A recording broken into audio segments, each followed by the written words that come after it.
It's time to rise and grind right here on a Friday morning edition of the Early Line, Sirius XM Channel 159. I'm Donnie Rightside. He's Davis Maddock. And over the next 3 hours, the hottest topics in the landscape, we will bring that to you. So much going on in the NBA. We're talking about putting on those dancing shoes. Automatic bids are going to be given out this weekend in college basketball. Next week, the big boys get underway, the Power Fives, the major conferences, and also, people, do not forget to set your clocks on Sunday morning here as it's daylight savings. More hours in the day, more SportsGrid action for you. Davis Maddock, it's Friday. We're ready to roll. How you doing?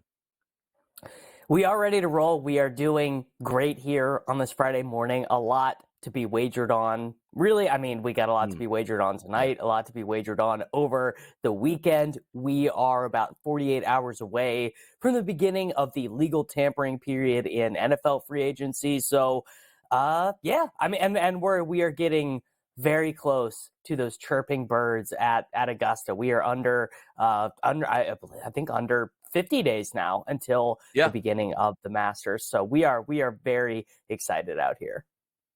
No, we're going to have a good time here with that as well. Guests, you like them today? We got them lined up. We got Mike Blewett on location for some college basketball action. Evan Sideri here to talk some NBA with us. And Pete Jensen, you know what he's going to talk about today? The Flyers' dominance of the best team in hockey, the Florida Panthers. Absolutely. Let's get the show started with the 7-7, the hottest topics across the sports landscape. And sometimes you got to give props over here. We battled yesterday, both myself and Davis. The Denver Nuggets and the Boston Celtics, the premier game of the night. I took the Celtics. He took the Nuggets, 115-109. I wish it was the Boston Celtics. It wasn't. We had a late three-point shot wide open for Jason Tatum from the corner to take the lead with under a minute to go. Wasn't able to hit that, but the story of the night was obviously the big man on campus. You know who that guy is. My goodness. You're talking about Jokic with 32, 12, and 11, a triple-double in the biggest moment as we welcome in the radio audience. You're watching and listening live right here, Sirius XM Channel 159 on the SportsGrid Network. He is Davis Maddock. I'm Donnie Rightside, and we are doing the Early Line on a Friday right here. What a showcase of two superstar teams in Denver with the Nuggets getting the tilt there, Davis.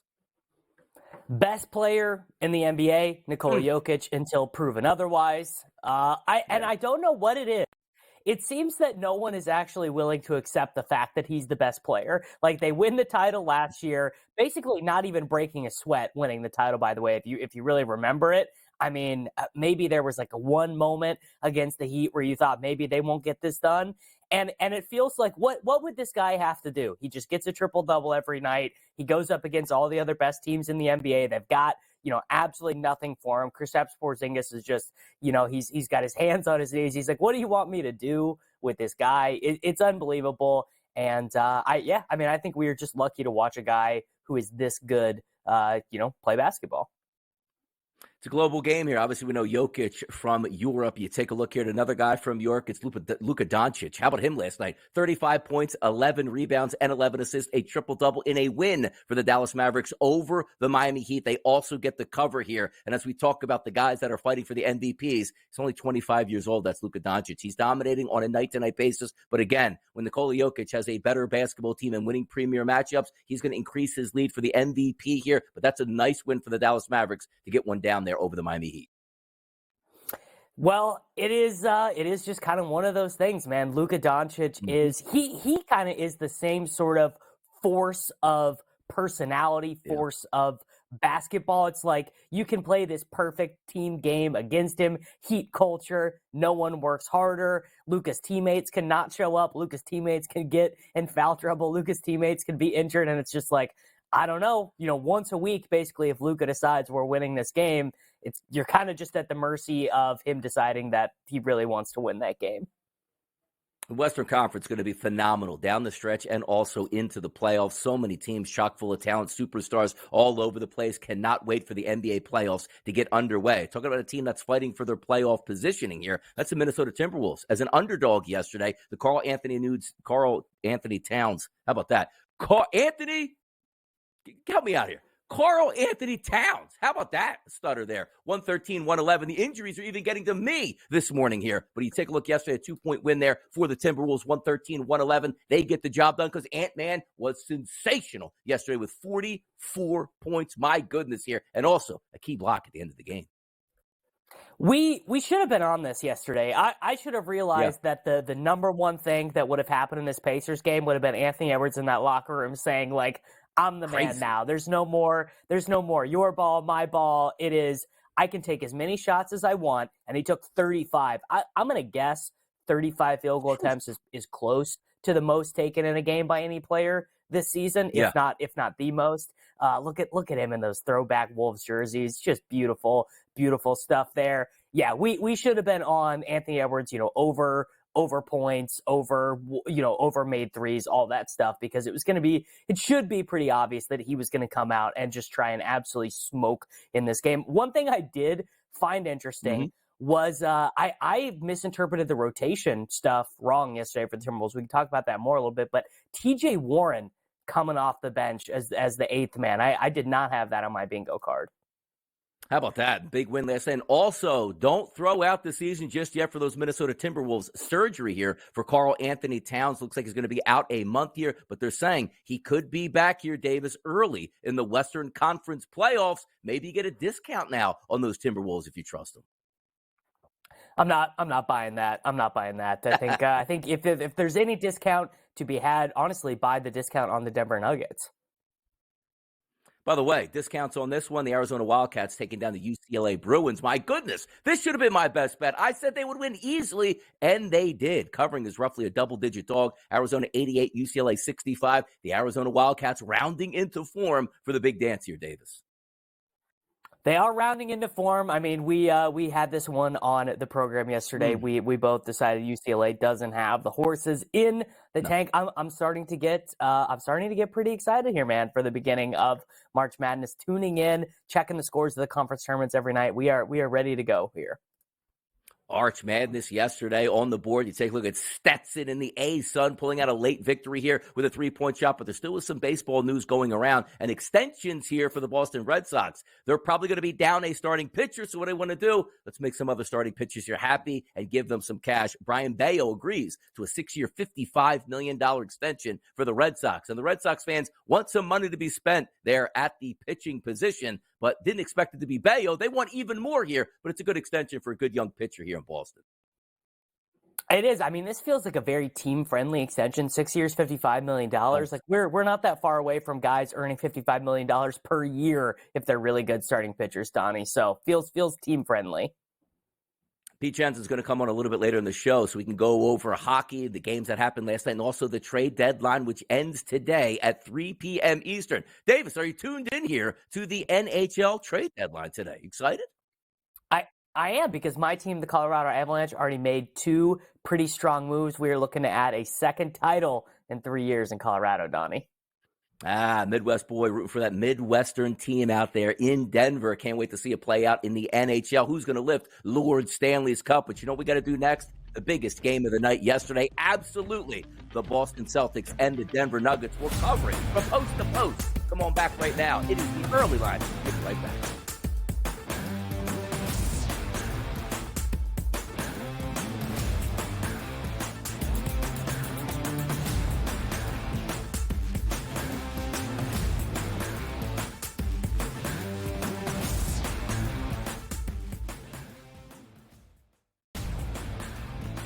The Lakers lose by double digits last night on the road in Phoenix against the Suns. The Suns get their first victory following the All-Star break, winning by 10 in covering. Anthony Davis played 42 minutes in that game. LeBron James played 37 minutes in a loss. This is the same thing. It's like repeating this over and over and over. Sure, do you want to win these basketball games? Yes, but you sort of say to yourself, all right, at what cost do we have?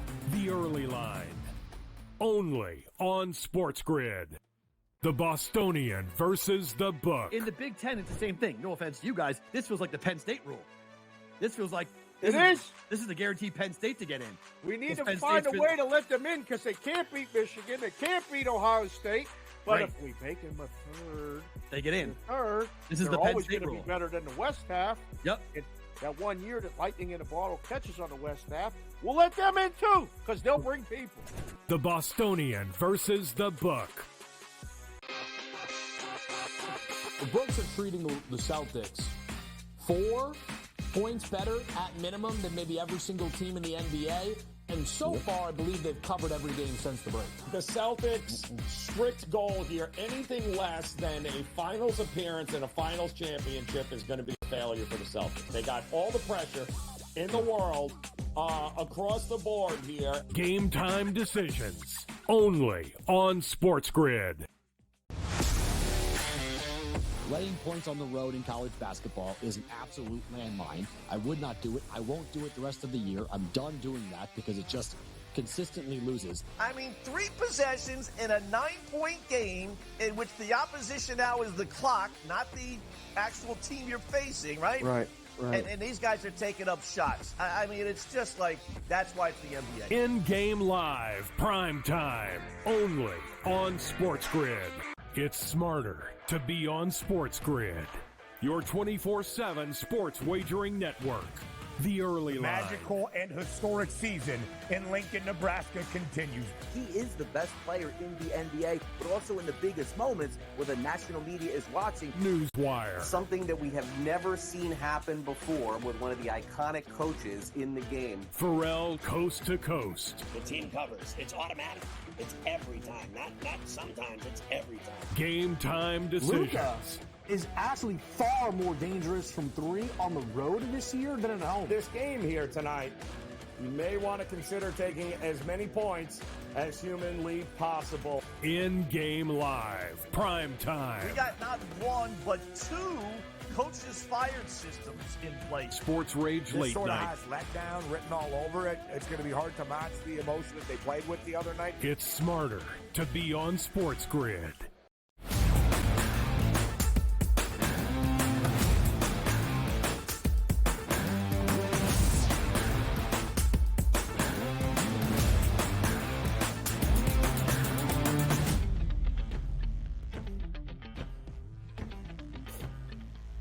Hour number 1 rolling along right here on the early line. It is Donnie Rightside. It is Davis Maddock. And as we go on this Friday excursion over the next 3 hours, we were excited for one basketball game, particularly in the NBA yesterday. Those the Denver Nuggets and the Boston Celtics. Our Fade the Public poll was, is this going to be the finals here? The Nuggets versus the Celtics, and is it that easy? The one thing we do know, the Boston Celtics here, the best team in the NBA record-wise, taking on one of the best home teams in the NBA in the Denver Nuggets. Both teams coming off losses here. Which teams would emerge? We had a great first quarter, high scoring at 30-28, and then you saw the Denver Nuggets sort of take control of this game, but a late flurry in the fourth quarter had the Boston Celtics with the basketball down 2 points and a wide open 3-point shot for my guy Tatum from the corner, which had already knocked down 2 3-point shots early in that game. That one missed here. You need your superstars to step up in the biggest moments. You take a look at Tatum, 39 minutes yesterday, Davis, 5 of 13 from the floor, only 15 points here. They lose, Nuggets win. What does this say to you about the future of the NBA season? Did the Nuggets plant their flag as, no. We are returning champions here. We should be the team you got to worry about.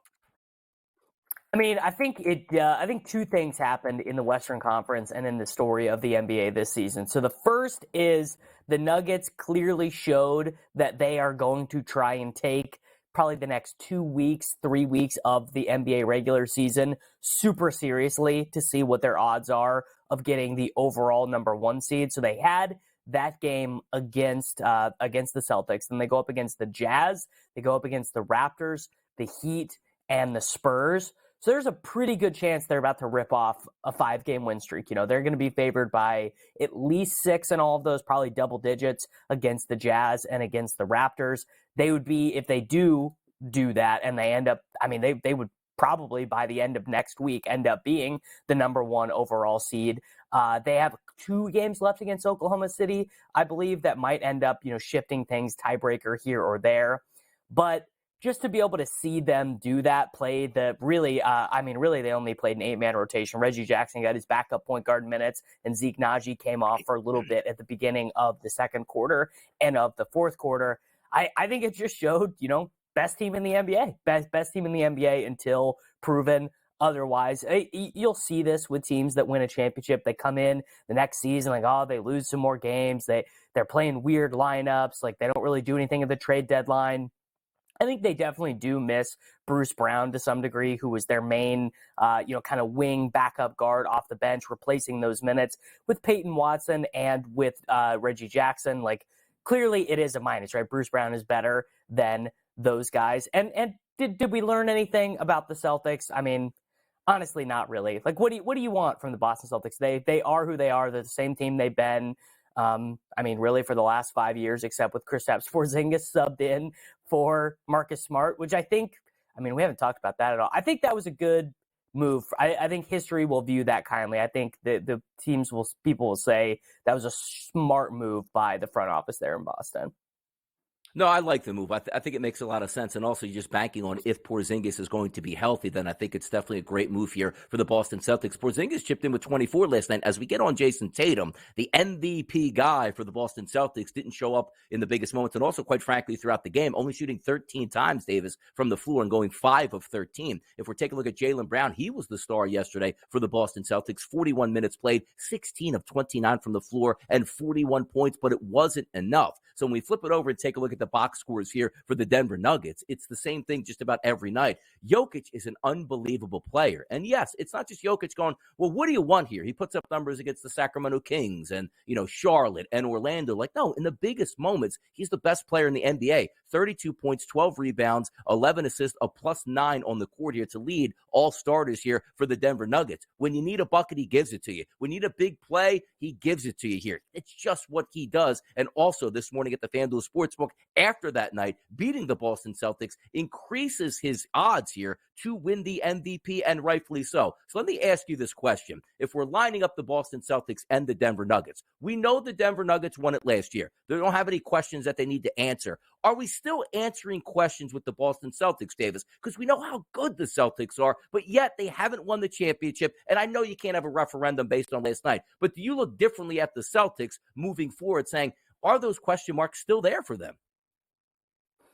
They definitely are still there. I don't think the question can be there for the coaching staff. I don't think the question can be there for the front office. I think really, and it's so brutal to say this, but it's just that Jason Tatum and Jaylen Brown are both so good at basketball. They're both so incredible. But the problem is Tatum is like the 5th best player instead of the best player.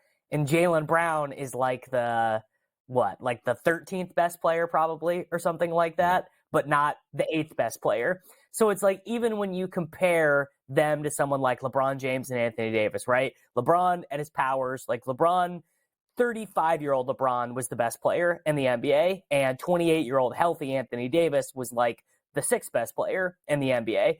And the Denver Nuggets have the best player in the NBA and probably like Jamal Murray's like the 22nd best player in the NBA or something like that.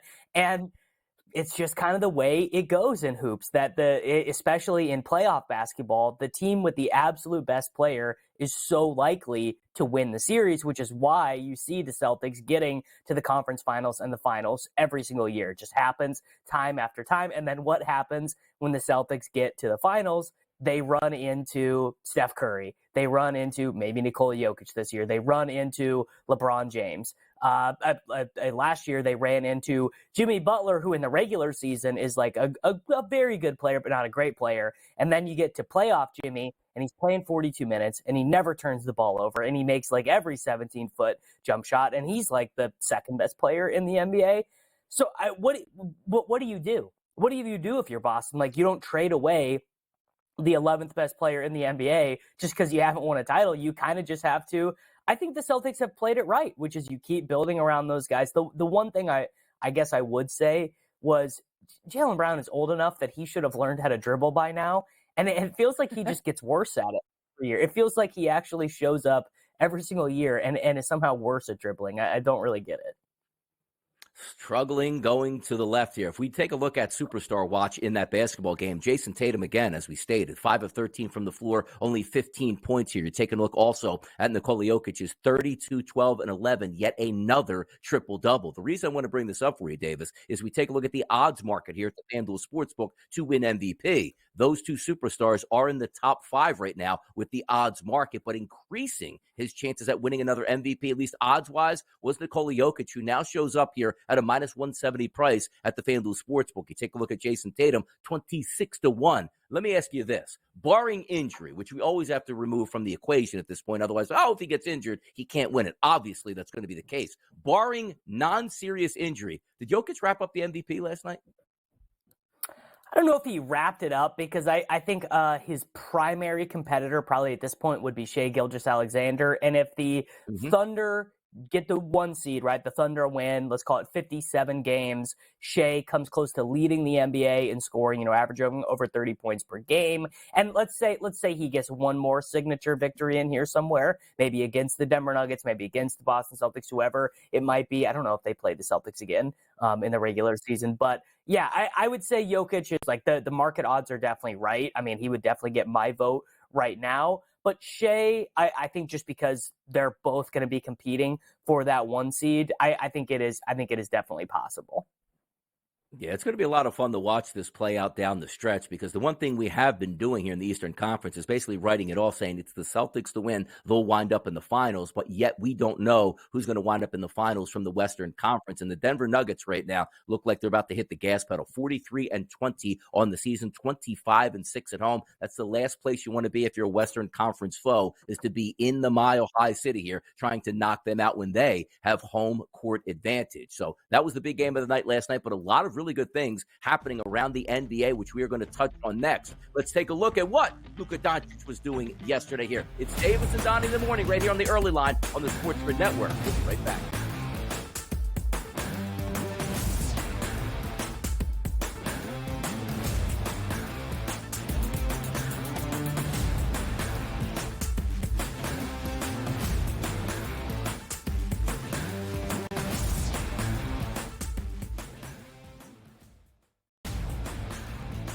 The Lakers lose by double digits last night on the road in Phoenix against the Suns. The Suns get their first victory following the All-Star break, winning by 10 in covering. Anthony Davis played 42 minutes in that game. LeBron James played 37 minutes in a loss. This is the same thing. It's like repeating this over and over and over.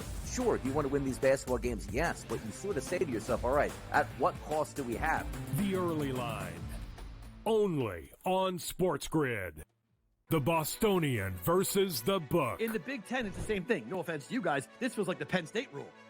This feels like this is the guaranteed Penn State to get in. We need to find a way to let them in because they can't beat Michigan. They can't beat Ohio State. But if we make them a third, they get in. Third, this is the Penn always State going to rule. be better than the West half. Yep. That 1 year that Lightning in a Bottle catches on the West half, we'll let them in too because they'll bring people. The Bostonian versus the Book. The books are treating the Celtics 4 points better at minimum than maybe every single team in the NBA. And so far, I believe they've covered every game since the break. The Celtics' strict goal here, anything less than a finals appearance and a finals championship is going to be a failure for the Celtics. They got all the pressure in the world across the board here. Game time decisions, only on SportsGrid. Laying points on the road in college basketball is an absolute landmine. I would not do it. I won't do it the rest of the year. I'm done doing that because it just consistently loses. I mean, 3 possessions in a 9-point game in which the opposition now is the clock, not the actual team you're facing, right? Right. And these guys are taking up shots. I mean, it's just like, that's why it's the NBA. In-game live, prime time, only on SportsGrid. It's smarter to be on SportsGrid, your 24/7 sports wagering network. The early line. Magical and historic season in Lincoln, Nebraska continues. He is the best player in the NBA, but also in the biggest moments where the national media is watching. Newswire. Something that we have never seen happen before with one of the iconic coaches in the game. Pharrell coast to coast. The team covers. It's automatic. It's every time. Not sometimes. It's every time. Game time decisions. Luka is actually far more dangerous from 3 on the road this year than at home. This game here tonight, you may want to consider taking as many points as humanly possible. In-game live, prime time. We got not 1, but 2 coaches fired systems in place. Sports Rage This Late sort of Night. has letdown written all over it. It's going to be hard to match the emotion that they played with the other night. It's smarter to be on SportsGrid.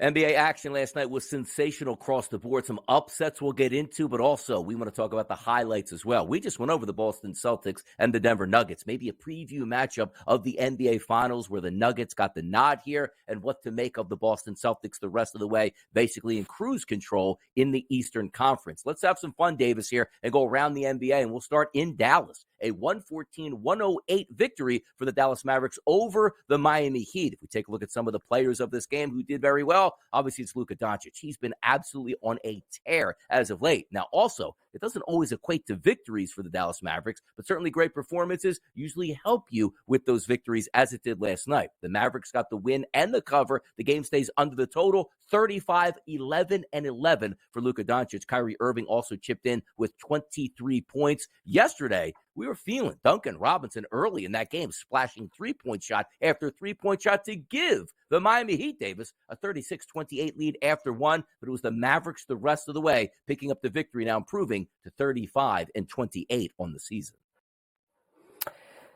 Luka Doncic, man, there's just really only so much you can do. 12 of 24. He got to the free throw line and was perfect there. He made 7 3-pointers, although a relatively low-scoring game for the Dallas Mavericks to be playing in. I mean, probably can count on 2 hands the amount of times they've limited opponents to under 110 points this season.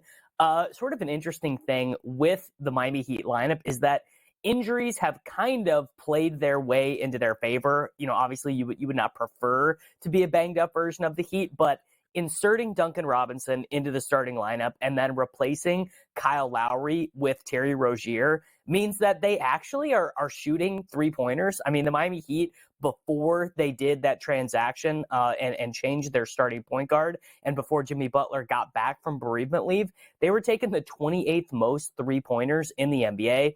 Just very hard to play winning basketball when not only when you are not making 3-pointers, but when you are not even taking them. They actually took 38 last night. That was almost as many as the Dallas Mavericks. They made 44% of them. They were not particularly great from the free throw line. They only made 64% of them. And of course, the turnovers were a pretty big deal. That is something that we saw. Jimmy Butler, guy does not do this in the postseason. 6 turnovers for Jimmy Butler last night. 114, 108. I mean, look, that pretty much is the discrepancy right there. Kind of happens in the regular season. A down game for PJ Washington here as well. Goes 4 for 12 from the floor. I liked that acquisition by the Dallas Mavericks. I do think they got to stop trading first-round picks for centers, though. They traded various levels of protection for PJ Washington and Daniel Gafford.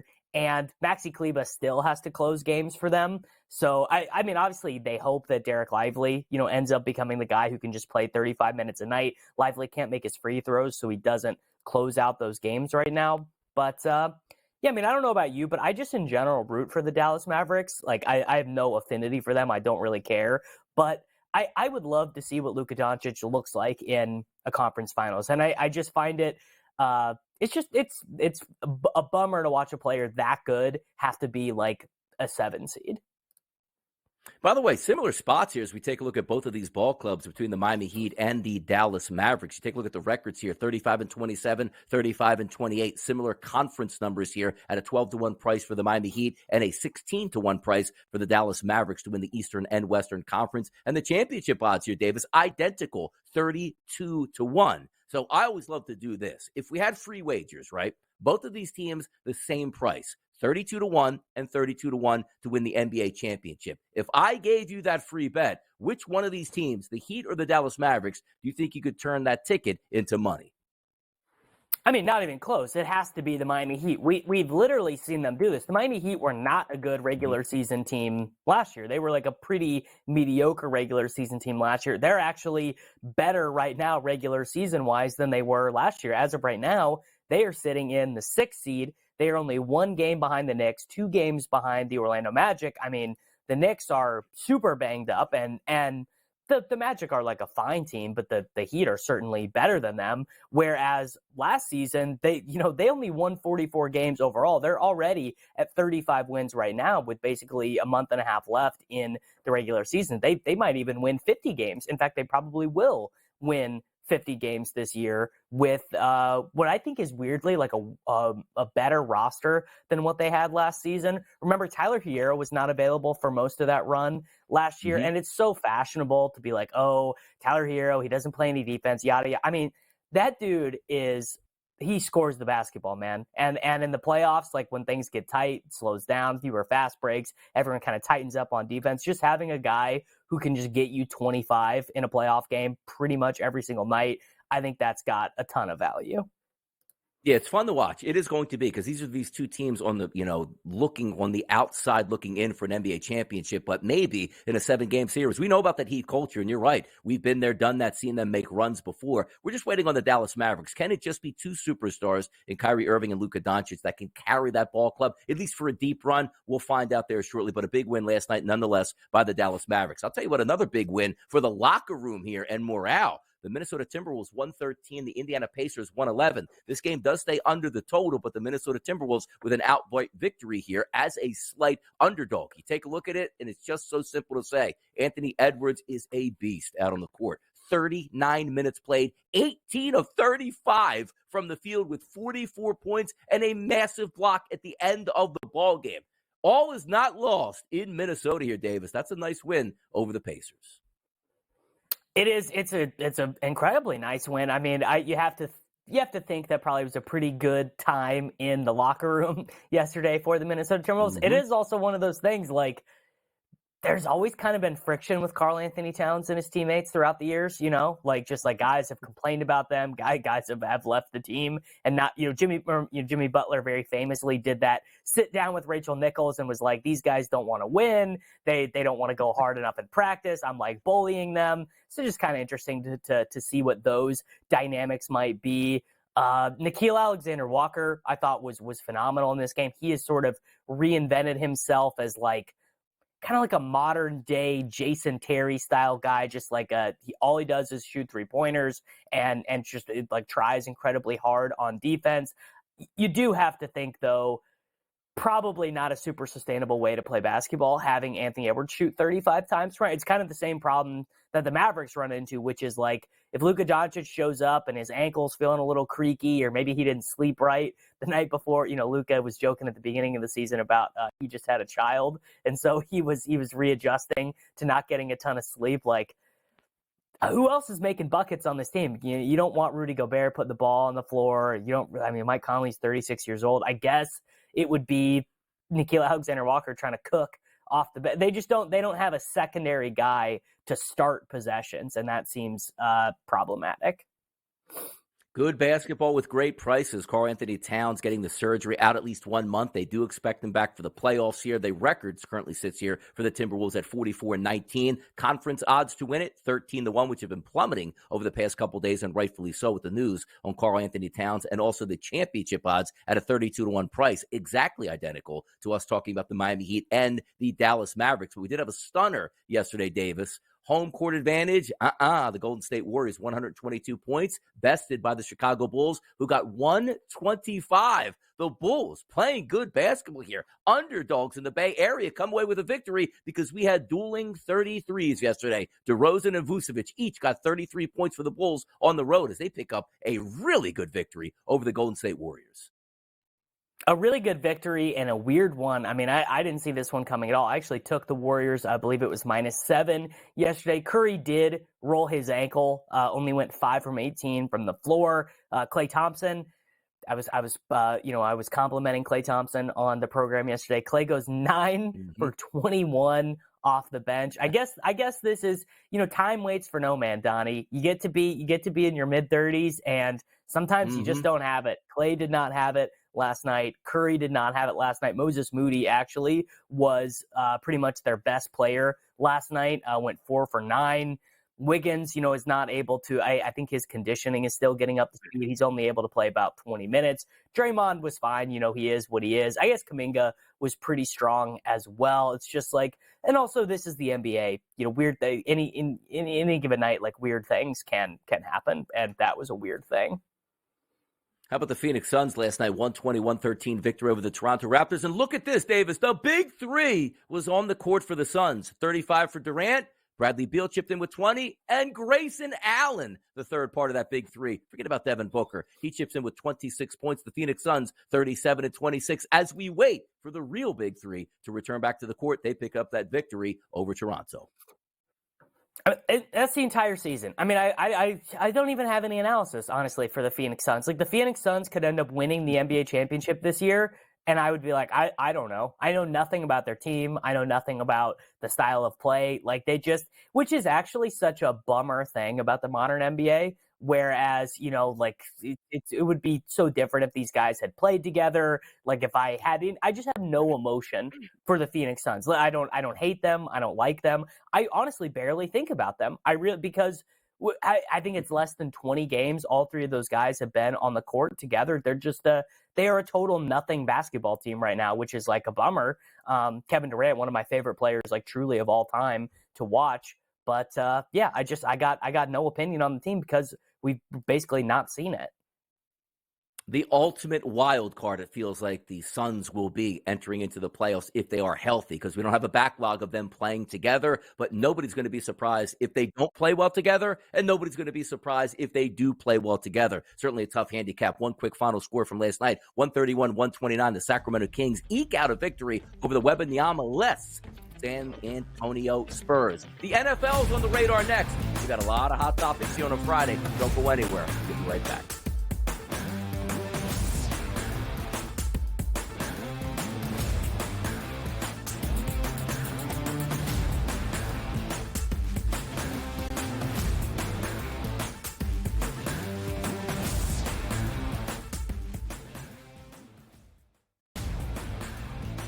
The Lakers lose by double digits last night on the road in Phoenix against the Suns. The Suns get their first victory following the All-Star break, winning by 10 in covering. Anthony Davis played 42 minutes in that game. LeBron James played 37 minutes in a loss. This is the same thing. It's like repeating this over and over and over. Sure, do you want to win these basketball games? Yes, but you sort of say to yourself, all right, at what cost do we have? The early line, only on SportsGrid. The Bostonian versus the Book. In the Big Ten, it's the same thing. No offense to you guys. This feels like the Penn State rule. This feels like this is the guaranteed Penn State to get in. We need to find a way to let them in because they can't beat Michigan. They can't beat Ohio State. But if we make them a third, they get in. This is the Penn State rule. Be better than the West half. Yep. That 1 year that Lightning in a Bottle catches on the West half, we'll let them in too because they'll bring people. The Bostonian versus the Book. The books are treating the Celtics 4 points better at minimum than maybe every single team in the NBA. And so far, I believe they've covered every game since the break. The Celtics' strict goal here, anything less than a finals appearance and a finals championship is going to be a failure for the Celtics. They got all the pressure in the world across the board here. Game time decisions, only on SportsGrid. Laying points on the road in college basketball is an absolute landmine. I would not do it. I won't do it the rest of the year. I'm done doing that because it just consistently loses. I mean, 3 possessions in a 9-point game in which the opposition now is the clock, not the actual team you're facing, right? Right. And these guys are taking up shots. I mean, it's just like, that's why it's the NBA. In-game live, prime time, only on SportsGrid. It's smarter to be on SportsGrid, your 24/7 sports wagering network. The early line. Magical and historic season in Lincoln, Nebraska continues. He is the best player in the NBA, but also in the biggest moments where the national media is watching. Newswire. Something that we have never seen happen before with one of the iconic coaches in the game. Pharrell, coast to coast. The team covers. It's automatic. It's every time. Not sometimes. It's every time. Game time decisions. Luka is actually far more dangerous from 3 on the road this year than at home. This game here tonight, you may want to consider taking as many points as humanly possible. In-game live, prime time. We got not 1, but 2 coaches fired systems in place. Sports Rage Late This sort of Night. has letdown written all over it. It's going to be hard to match the emotion that they played with the other night. It's smarter to be on SportsGrid.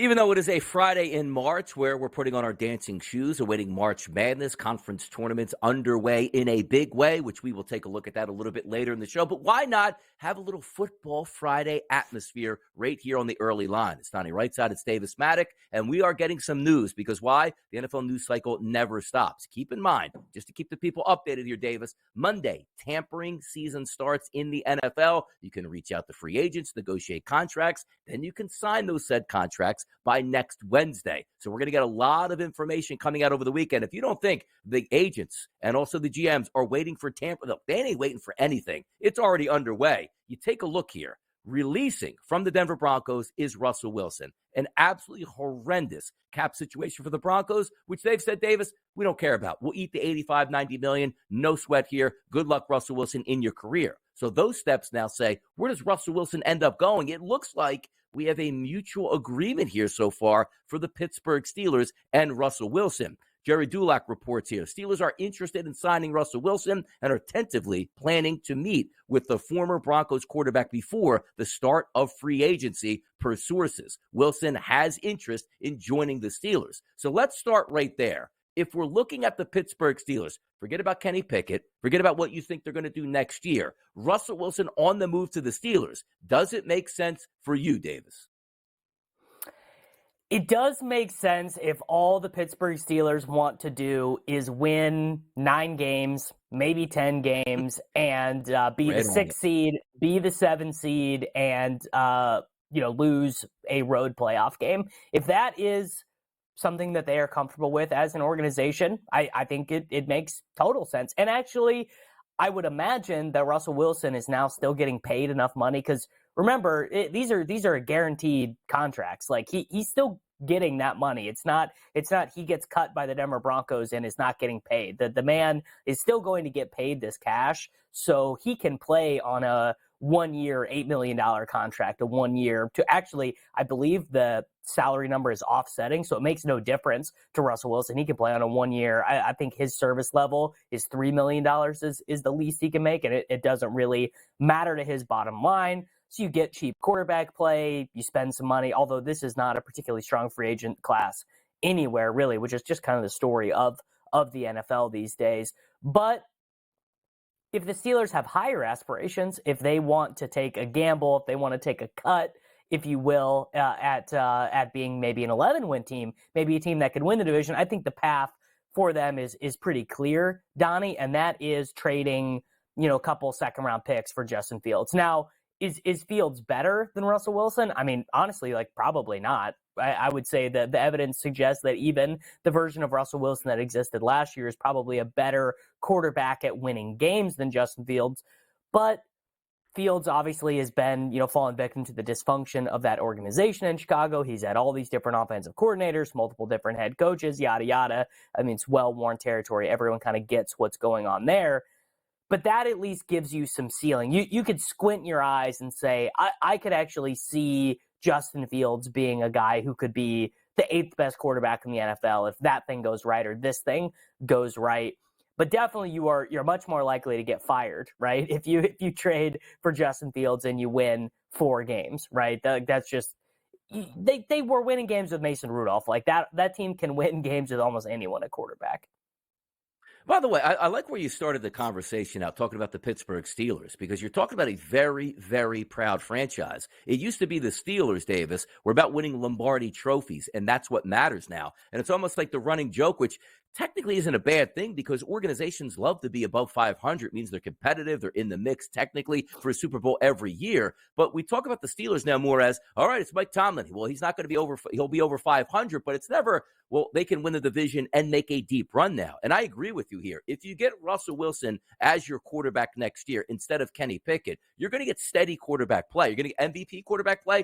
Absolutely not here. We've seen from the Pittsburgh Steelers, or Mike Tomlin still has his finger on that offense as, look, let's run this certain type of offense. Let's not turn the football over. Let's play defense. Let's keep ourselves in ball games here, and we'll see if we can win our fair share, which technically they do. Last year, 10-7 overall, making it to the playoffs, then getting bounced out. But if we're looking at the Steelers itself, it's one thing if you said we have interest in Russell Wilson as the $50 million a year quarterback, and you also pointed out $37 million has already been paid technically to Russell Wilson for this next upcoming season. So you're not getting Russell Wilson as a $50 million albatross on your football team. You might be getting him as a $2 or $3 million quarterback on your football team. I think it's intriguing as it sets up. So if we're looking at Russell Wilson and the Pittsburgh Steelers, because their odds right now at the FanDuel Sportsbook to win the division, a 12-1 price, dead last, just about by double the Cleveland Browns, Cincinnati Bengals, and also the favorite here, the Baltimore Ravens. If Russell Wilson isn't a landing spot in Pittsburgh, are there teams out here, Davis, that you've scoped out that say, you know what? They might be interested in the former All-Pro Super Bowl winning quarterback. It's definitely Steelers far and away. Number one, I think one of the teams that might make some sense would be the Atlanta Falcons if they are not able to get Kirk Cousins and if they decide they don't want to spend that 8th overall pick on J.J. McCarthy, which I actually think would be a reasonable decision, honestly. Like, I do feel that taking a stud wide receiver, taking a stud tackle, like this is like one of the greatest tackle drafts I think we are going to see. There are great defensive backs that can be had there as well. Outside of that, though, it starts to get pretty thin pretty quick. Like Will Levis is going to be there and not get benched in Tennessee. Maybe, honestly, Tampa Bay says we don't want to give Baker Mayfield the bag. Like, we are familiar with Baker Mayfield, and Baker, I think, rightfully is going to say, I deserve to get paid, like a quarterback who just, had a really strong season, won a playoff game, 4,100 passing yards. Like, maybe they say, instead of doing that, we want to give you 1 year, $1 million. The Raiders could definitely be a team, although I don't really know how they sell themselves on, totally, we're good enough to win this division when they were not good enough to do that last year. It would fit much more with what that front office has been doing, with what that organization has been doing. A lot of these 1 year guys, they basically tried to do it with Jimmy Garoppolo last year, and it didn't really work. Yeah, but Donnie, I don't really see outside of Pittsburgh very many places that would want his services.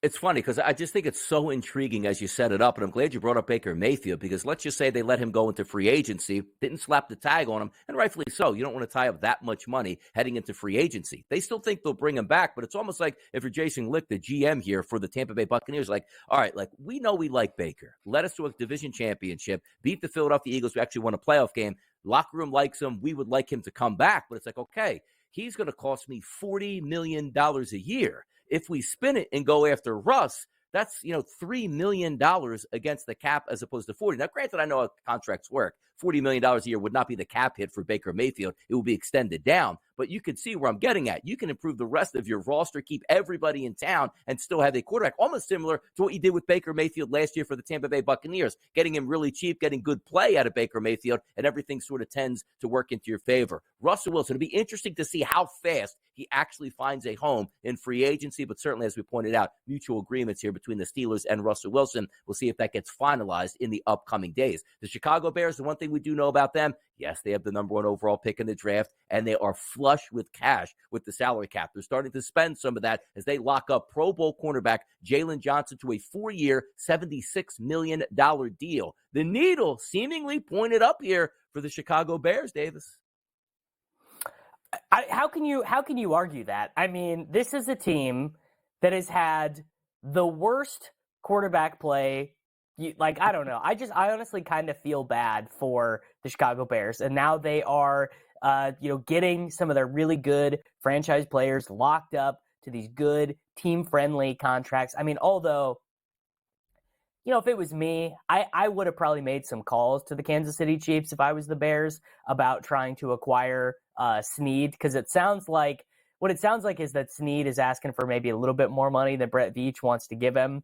I don't know if I was Snead, maybe I would just want to stay, but things are, how could you not just wake up on the right side of the bed if you were a Chicago Bears fan right now? You've got the first pick in the draft, you've got the 9th pick in the draft, the best players on the team are now locked up to multi-year contracts. You're not going to have to negotiate or deal with those guys. I guess the one thing you would say that makes you a little bit cranky is that you kept a head coach who maybe is not your favorite guy in the world. They did bring in the new offensive coordinator to work with the new quarterback. I don't think we've talked about this at all. I find it very strange that they are going to take a quarterback number 1 overall, but leave him with a head coach who just failed with the last guy. Because if he fails again with the new guy, it means you spent the number 1 overall pick on a quarterback and you got to hire a new head coach again. I probably, if it was me, if I was Ryan Poles, I would have just said, thanks for your services, guys, but we got to just take it in a new direction.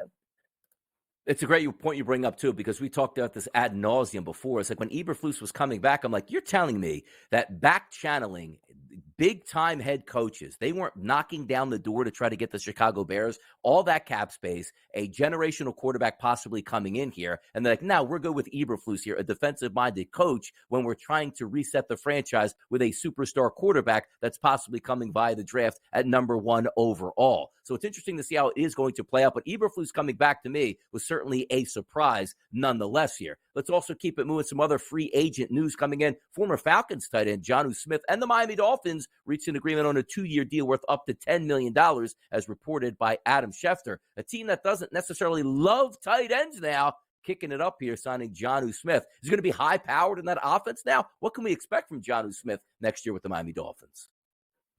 I mean, what you can expect is that the thing that offense prioritizes over everything, yards after catch. That's what Tyreek does. That's what Waddle does. That's what both A-Chain and Mostert did. They honestly had some of the weirdest tight end play in the NFL last year. Durham Smythe and undrafted free agent Julian Hill out of Campbell University were the two guys they had playing there. I mean, Jonnu obviously is pretty far away from the peak of his powers from what we remember him, when he was running all those crazy plays as a Tennessee Titan. I think he's 29 years old now, but he did show last year he led all tight ends in yards after catch average. So on average, after he caught the ball, how many yards did he gain? After that, he was the best of any tight end in the NFL. Pretty clear what Mike McDaniel wants him to do, which is to catch the ball and get upfield. Just adds another weapon in for them there. I mean, honestly, I'm sure this is more money than Jonnu Smith's agent expected him to get after being cut by the Atlanta Falcons. So good on him. Good on the Dolphins for knowing what they want. It's like, okay, this is the quarterback we have. How do we win with the quarterback that we have? And it's by having the pass catchers do more after catch. By the way, just a quick thing. I was confused. How are guys already signing these contracts? We're not to free agency yet. I learned the answer to this yesterday.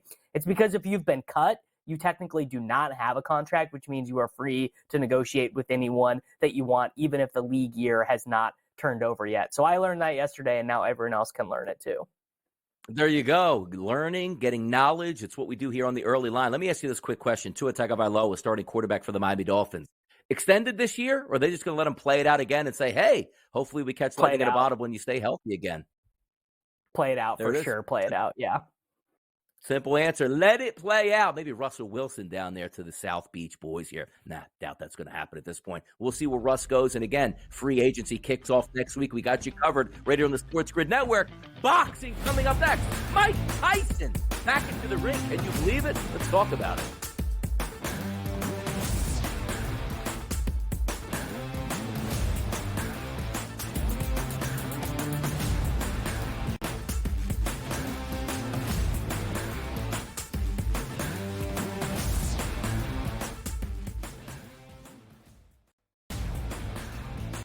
The Lakers lose by double digits last night on the road in Phoenix against the Suns. The Suns get their first victory following the All-Star break, winning by 10 in covering. Anthony Davis played 42 minutes in that game. LeBron James played 37 minutes in a loss. This is the same thing. It's like repeating this over and over and over. Sure, do you want to win these basketball games? Yes, but you sort of say to yourself, all right, at what cost do we have? The Early Line, only on SportsGrid. The Bostonian versus the Book. In the Big Ten, it's the same thing. No offense to you guys. This feels like the Penn State rule. This feels like this is the guaranteed Penn State to get in. We need to find a way to let them in because they can't beat Michigan. They can't beat Ohio State. But if we make them a third, they get in. Third, this is the Penn State rule. Be better than the West half. Yep. And that 1 year that lightning in a bottle catches on the West half, we'll let them in too because they'll bring people. The Bostonian versus the Book. The books are treating the Celtics 4 points better at minimum than maybe every single team in the NBA. And so far, I believe they've covered every game since the break. The Celtics' strict goal here, anything less than a finals appearance and a finals championship is going to be a failure for the Celtics. They got all the pressure in the world across the board here. Game time decisions only on SportsGrid. Laying points on the road in college basketball is an absolute landmine. I would not do it. I won't do it the rest of the year. I'm done doing that because it just consistently loses. I mean, 3 possessions in a 9-point game in which the opposition now is the clock, not the actual team you're facing, right? Right. And these guys are taking up shots. I mean, it's just like, that's why it's the NBA. In-game live, prime time, only on SportsGrid. It's smarter to be on SportsGrid, your 24/7 sports wagering network. The early line. Magical and historic season in Lincoln, Nebraska continues. He is the best player in the NBA, but also in the biggest moments where the national media is watching. Newswire. Something that we have never seen happen before with one of the iconic coaches in the game. Pharrell, coast to coast. The team covers. It's automatic. It's every time. Not sometimes. It's every time. Game time decisions. Luka is actually far more dangerous from 3 on the road this year than at home. This game here tonight, you may want to consider taking as many points as humanly possible. In-game live, prime time. We got not 1, but 2 coaches fired systems in place. Sports Rage This Late sort of Night. has letdown written all over it. It's going to be hard to match the emotion that they played with the other night. It's smarter to be on SportsGrid.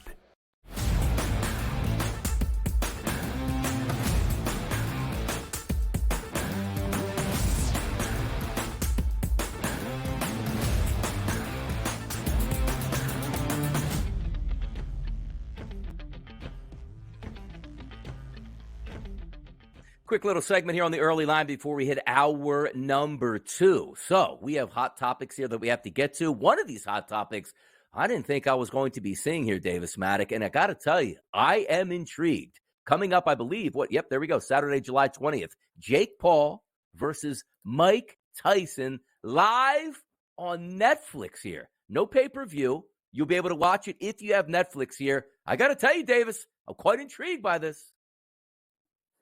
I'm kind of intrigued by this. I guess. Yes, you are. It is.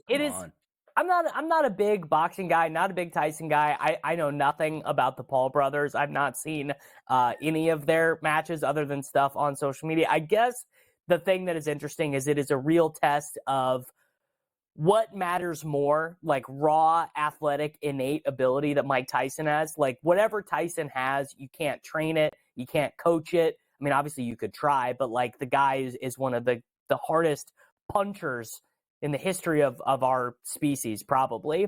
And the Paul brothers, I mean, sure, they can train and they're in much better shape. In fact, they're in fantastic cardiovascular shape. And I guess the plan would be, if you are the late 20s guy against the guy in his 50s, you just have to avoid getting knocked out. You just sit there and you dance around the ring. You avoid getting clobbered in the face. You don't let the guy wind all the way up. You play defensive as much as you can. I don't know. Maybe I am interested because I would like to see that battle versus, cardiovascular strength versus raw strength. But I don't know. It also just feels bad to care about anything that a Paul brother does. They're just, everything I hear about these guys is so obnoxious, really.